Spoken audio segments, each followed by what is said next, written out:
Good morning children. I am Sardasis. Now I am going to teach you sexual reproduction.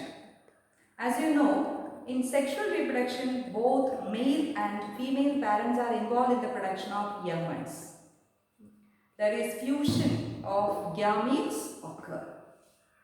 And the offspring produced by sexual reproduction are not identical to the parents, but they show similarity in the body design and features.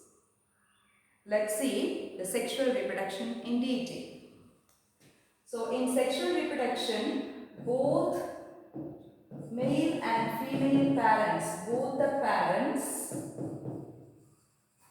are involved. Both the parents means male and female parents. And formation and fusion of gametes occur. Formation and fusion of gametes occur here. And the offspring produced by the sexual reproduction show variation, or they are entirely different from the parents and different from each other also. As you know, in sexual reproduction, as I told you, there is the gametes, there is a fusion of gametes. What is the gamete of male? Sperm. Sperm is the gamete of male. And what about female? Which is the gamete? Egg or ovum is the gamete.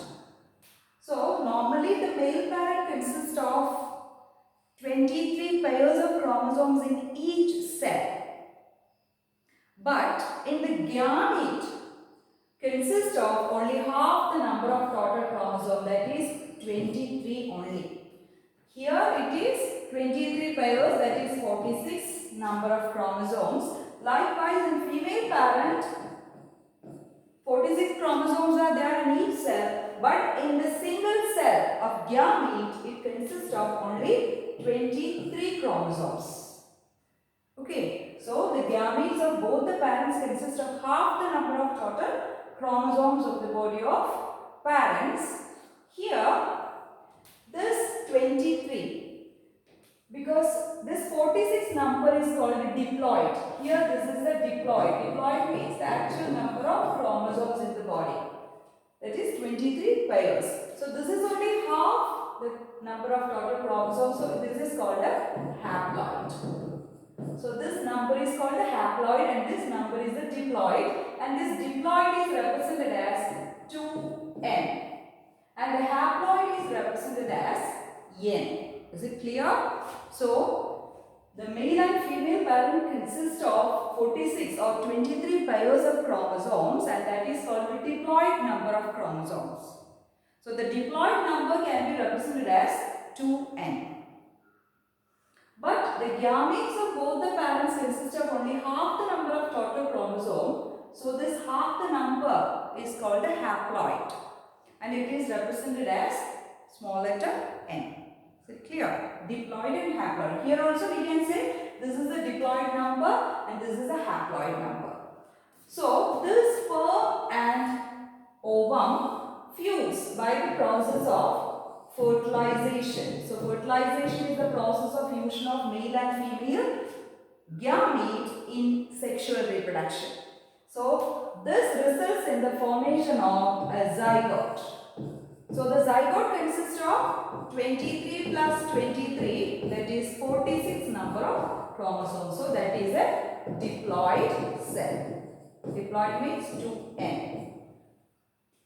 Is it clear? So this is the number of chromosomes possessed by parents, gametes and a zygote. Is it clear about the number of chromosomes? Okay, next we can see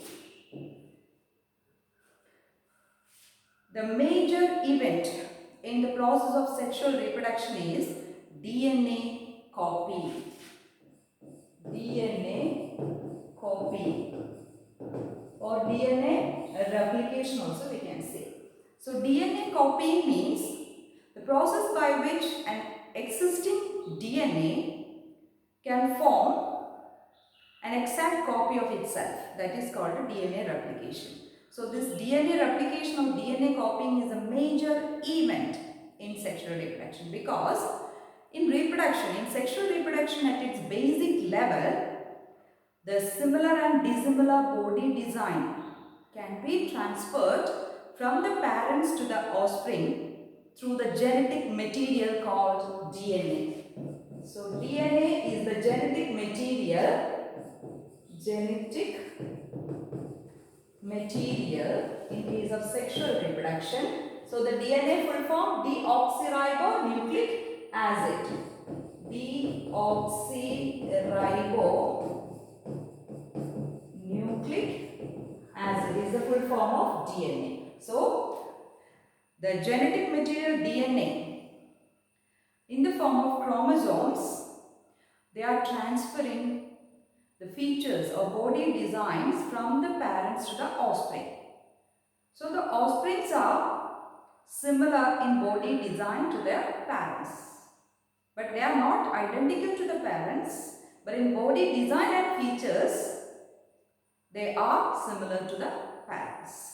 Is it clear about DNA replication or DNA copying? I'll show you the structure of DNA. It is a double-stranded structure. So this is the structure of DNA. Okay. So at the time of sexual reproduction, this DNA gets separated. Then each strand, so this is the first strand, this is the second strand, one strand, another strand. Each strand gets separated and form an exact copy of itself. Is it clear? So you can study the DNA replication in detail in class 2. Is it clear about DNA replication? Okay. Hope you understood everything about the sexual reproduction features, diploid, haploid, then DNA copying, etc. That's all for today.